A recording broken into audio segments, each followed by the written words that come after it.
Good evening and welcome to another edition of What's Happening. I'm Elliot Margolis. I'm here with my guest host, not my guest host, my real host, Gail Burke. I've been away for a while. I made a mistake. Sorry, Gail. It's okay. And we have as our guest tonight a friend of mine who is a doctor, used to be at Beverly Hospital, and is now treating people with opioid addictions. His name is Dr. Ron Newman. Welcome, Ron. Thanks for having me. Welcome to the show. Thank you. Ron, opioids is a big problem. It's a big problem, yeah. And it's very much in the news. I think people are aware these days, the number of people who are affected by this. We read about young people dying in the newspaper every day. And, luckily, more and more people are coming for treatment. And so it's important for, the word to get out and for people to understand more about how these disorders are treated. Do they come to you for treatment easily? Or, for instance, young people, do the parents bring them in? Do the kids recognize it themselves? Or are they reluctant to talk about it and to get treatment? Yeah, I think that most people have had problems for quite a long time before they come into treatment. I think that people get into that situation through various routes. Many people are treated for medical conditions, painful conditions, by prescriptions that they obtain from their physicians.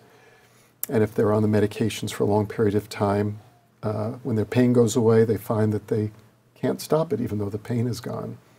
Some people start using drugs at a young age and start with marijuana, start with alcohol, and over time, for various reasons, begin to use other street drugs, including opioids.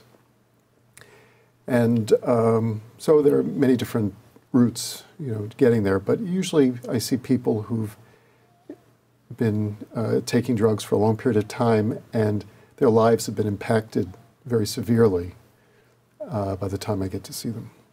How do you recognize, like, let's just say you're having a party at your house and you have a whole bunch of people. How do you recognize if somebody is on opioids or on drugs, and what do you do if you do think you recognize that there might be a problem? Yeah. Well, I think it would be hard to recognize just on a single occasion. When somebody takes an opioid, they're sedating. So people might be drowsy. They might be sitting by themselves, kind of nodding off.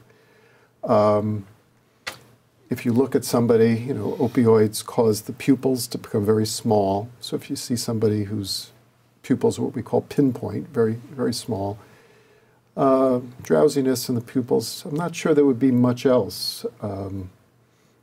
But it's more observing a person over time that would tip you off. Changes in behavior. Many people who are using opioids, obtaining them illegally on the street, are spending a lot of their days obtaining opioids. They're using a lot of their resources, so they might be having financial problems because each day they're spending a lot of money on their opioids, things that might otherwise go to their phone bill or to take care of their children. So changes in behavior, money problems, people are less reliable, they're not where they're supposed to be, those sorts of changes in behavior. So these are things that parents should be aware of with their children? Yeah, for kids, it's, changes in their grades, lack of interest in things that they used to be interested in, disappearing for periods of time that's, that can't be accounted for. I think those are things that parents can notice.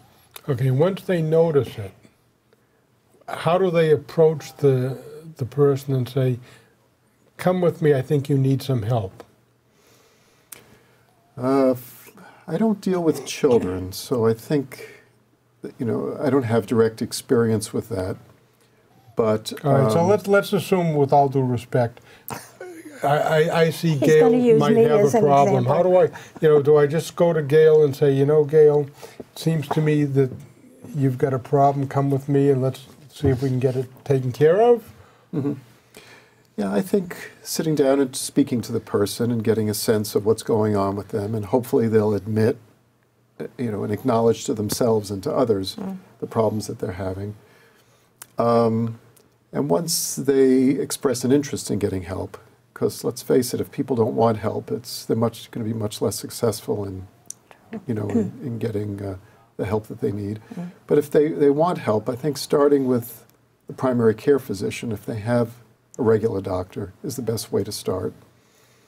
And that physician can evaluate them both medically to see if they have any medical problems related to their drug use. And if the diagnosis of what we call an opioid use disorder is made, what most of us would think of as addiction, then either the primary care physician could prescribe treatment and discuss the different options for treatment, or can refer them to somebody who, is an expert and can, get them to treatment. Well, do the doctors, for instance, if the doctor has a patient that they think might be abusing, how does the patient, first of all, how do they keep getting the drugs? Does the doctor isn't going to keep prescribing them? No, what often happens if a patient starts out on opioids, say they have a pain problem, Right. they injure their backs in a car accident, and they're prescribed opioids, Percocet, Vicodin, Tylenol with codeine, there are many of them. But if they're started on these opioids and the pain lingers, they might get a refill, might get another refill. And so if they're on it for a certain period of time, they may find that as the pain begins to go away, that they're not able to stop. That when they try to stop, they feel sick. They feel edgy, agitated, and physically sick, upset stomach, nausea, diarrhea, sweating, and a craving for the medication. The physician at some point is likely going to say, your pain should be gone by now, I'm not going to prescribe it anymore. But if the patient doesn't get some treatment at that point in time, they will begin to look for the drugs elsewhere. You can buy Vicodin, Percocet, etc. on the street, $20 a pill, something like that. But there are much cheaper options. Heroin, fentanyl, and other street drugs are cheaper than getting street prescription drugs. And they get the same effect from the fentanyl and right. the heroin. They all have the same effects on the brain. And so the craving is satisfied by Percocet, heroin, by all those drugs. If the drugs are impure and mixed with other things, that can cause health problems. If they are injecting these drugs directly into their veins, infections and other health problems can develop. So people who start out with prescription drug abuse, or start out getting the drugs from their physicians, if they're kind of cut off, but they are dependent on the drugs, unfortunately that can lead them to getting into more serious medical difficulties. Okay, so two questions. Number one is, when they finally come to you, what do you do? Mm-hmm. And we talked earlier about the fact that it has an effect on the brain. Can you explain that so that people will realize that this is an illness, it's a disease, and needs to be treated? Yeah, I mean, that's a very important point. We all remember back to the Just Say No days. 30 years ago, there were, drug campaigns at the highest levels in our society and government. And by telling people to just say no, that implied that it was an option, that, you can make a choice, and today you could just say no to drugs and get on with your life.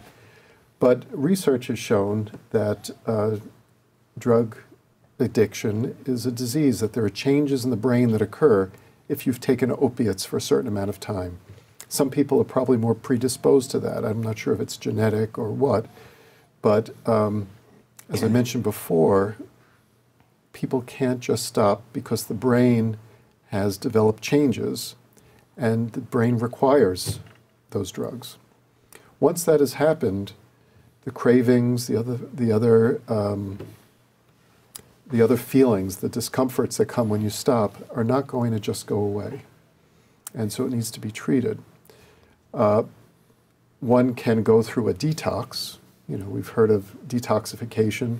You can go to the emergency room and say that you're, you know, you feel that you're dependent on drugs and you can't stop, and you may go off to a program. The program will get the drugs out of your system, but at the end of that, you're still left with these cravings. And those programs, don't they have to be a long-term program with all kinds of psychological evaluations and help before you can be considered cured? Well, or are you ever considered well, that's cured? the question. Some people, I think most people who are not using drugs long-term would say that they're in recovery, that they're not cured, because they know that they have to be ever vigilant, and that this is not something that's out of their system. They've just learned to manage it. Today we have medications that can be used to control the disorder, opiate use disorder, what we used to call addiction. And there are medications that, just the way you use insulin to control diabetes and you use antihypertensive medications to control high blood pressure, you can use medications to control the dependence and to suppress the cravings that come along, you know, that go along with dependence on opioids. And there are currently 3 drugs that are approved for treatment of opioid use disorder. I think most people are familiar with methadone. Methadone's been around for decades. Methadone is a long-acting opioid, and if you take it daily, then it suppresses those cravings and it allows people to get on with their lives. They don't have to spend their days searching for drugs. They don't have to spend all their money on it. But one of the downsides is that it's only approved in this country for use if it's dispensed by a nurse every day. So people who are on methadone need, for the most part, need to go to a clinic every morning, get their dose, and that can be very inconvenient and can interfere with their lives. The medication that I prescribe is called the buprenorphine. Well, it's mostly a combination. I'll explain that in a minute. It's buprenorphine and naloxone. Buprenorphine is an opioid which can be administered by mouth. It's a pill or a film that dissolves in your mouth. This is the patient administers his own? The patient takes their own every day. So you don't have to go to a clinic every day to take it. But because of that, you know, you need to keep a close eye because the person has control of their own medications. The buprenorphine is effective at suppressing the cravings, but it does not get people high. And because people get it by prescription, they're not out on the streets looking to buy it. They're not dealing with dealers. And so, again, the hope is that they'll be able to get, you know, back to work, resume their usual activities, attend to their children and to their homes, and get back into normal everyday life.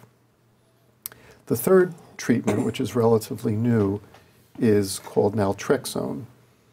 I think we're all familiar with Narcan, which is the drug that you give people who have overdosed to try to bring them back. The naltrexone is related to that drug. And people generally, though it's available in a pill form, people generally take it as a once-a-month injection. It's a long-acting injection. So if you have that in your system, all those receptors in the brain that are craving the opioid are blocked. They're blocked for the month. And so if you take a Percocet or if you inject heroin, the body is not able to utilize that. So you don't get high. It doesn't do you any good. So it sort of suppresses everything, that behavior in the injections. So each of these 3 modalities are effective. Everybody has their own preference as to which one fits their lifestyle, and they have pros and cons. But we do have very effective treatments in combination with counseling and with other, treatments, can really help many people to get back into, their productive lives. So if somebody comes into you and says, I need help, what's your first step? Is it a screening type of a thing where you talk to them and you find out a little bit about why they got in, how they got in, how much use and stuff like that? Can I talk about my specific where I work? Yeah. I work for North Shore Community Health. There are 3 offices. I work in the Gloucester office and somewhat in the Salem office. There's one in Peabody. And they're community health centers, and they're very much primary care oriented. So we ask a prospective patient to come and connect with a primary care provider. And there they get a general medical evaluation. And even if they're just coming in for their opioid use disorder, we like to make sure that they're doing okay otherwise, to check and see if the opioids have had an impact on other organs and predispose them to other diseases. And then if appropriate, they're referred to a nurse in the team that I work on. The nurses will do a thorough evaluation related to drugs, get a family history of drug use, which is very common in people who come into us. Discussion of other drugs they may be using, whether they're using alcohol along with it. And we'll talk about the different options, the 3 different medication options. We don't prescribe methadone where we are, and if people are interested in methadone, we can refer them to a methadone clinic. Why would they prefer methadone over, say, the drugs that you're providing? It's more structured. You have to go there every day. Okay. And there's more frequent drug testing. The counseling may be more intense, the requirements. So people who require more structure in their treatment and don't feel that they're ready yet to be on their own.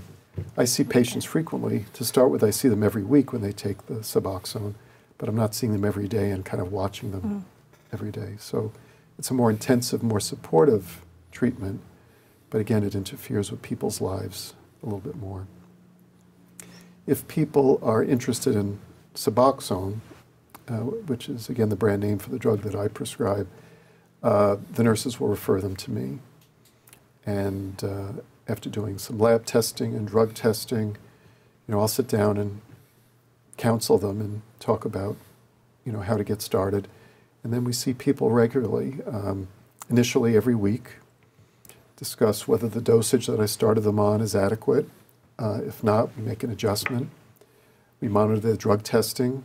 I think key to it is communication between the patient and the staff. If patients are not honest with us, we really can't help them. But we use drug testing just to make sure, we really need to do that. And we connect them with a counselor because counseling is required, and it's a very important part of their recovery.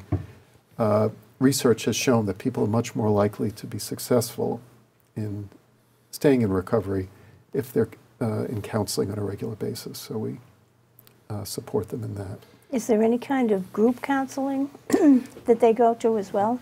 Yeah, people can satisfy the counseling requirement in a number of different ways, and we have a men's group, we have a women's group, we have, there are different ways. If they have their own outside psychologist and they're receiving counseling that includes counseling in relation to the drugs, and that satisfies it also. It sounds to me a lot like this is similar to Alcoholics Anonymous, where you really always have to go to meetings. You can't ever go back and take a drink. It seems very similar to that. Am I off base? Or? No, it's very similar. Many of my patients, beside the counseling that we provide, go to meetings. They may not have an alcohol problem, but they may go to AA meetings because they find that the discussion and the support is very similar. Now, what happens if you're treating someone and then they start going back to the drugs? How do you deal with that? Is there any cutoff point where you say to them, we can't help you until you're really ready, and if you're going to go back to it, we're not going to be able to help you? It's a very good question. Let me just say that relapse, a tendency to relapse, is a part of the disease. Not everybody, but almost everybody has some difficulty, especially at the beginning. And it's a relapsing chronic disease. it's not a moral failing or a lack of willpower when people relapse. It's just an illness, and that's one of the characteristics. Stress and other things that come up in life increase the likelihood. And actually, as we were discussing earlier, you can demonstrate certain changes in the brain that are worsened by stress. And so there's a physiologic thing that occurs in the brain when people are under stress that makes the cravings worse. It makes it more likely that people will relapse. Must be difficult for the families to deal with. It's very frustrating because, you know, people are often in and out of recovery. You know, they're using drugs, and then hopefully they get back onto the program. But I haven't been doing this for a very long time, but I'm happy to say that I see people initially have a rocky start, but after a while, you know, they're taking the medication regularly, they're keeping up with their counseling, and they're more and more successful. And once they're off the street drugs and taking suppressive medication like what I prescribe, other things in their lives begin to get better. Their relationships begin to get better. Their work life gets better. They can get back to work. Relationships with their children. If they've lost custody of their children, they can begin to get the custody back. So the first step is getting off the street drugs, but then other things begin to fall into place, and that's a positive reinforcement for people to remain on the program. I would assume the family is real important, the supportive family, but I know a case where you got one side of the family who's not a happy camper because they blame the other side of the family for the problem. And, you know, that creates a conflict right there, whereas the other side of the family is very supportive. Absolutely. For somebody who's trying to get off the street drugs, one of the most important things is to stay away from people who are using drugs. Stay away from the people who provide them with drugs and people who use them with them. And increasing the support from family, friends, from people who may be sponsoring them at a Narcotics Anonymous meeting, etc. So you have to kind of minimize or divest yourself completely of bad relationships and build up the more supportive relationships. But I'd like to just get back to the question of what do you do when somebody relapses? I feel that every dose of medication that I give a patient is one less dose of heroin that they're injecting into their arm. And where every dose, you never know when that next injected dose is going to be their last. That we really do our best to keep people on treatment. And we don't see it as a moral failing that they have relapsed. And we do everything we can to keep them on prescribed medication and off the street medication. So there's been an evolution in the addiction medicine community over recent years toward what we call harm reduction.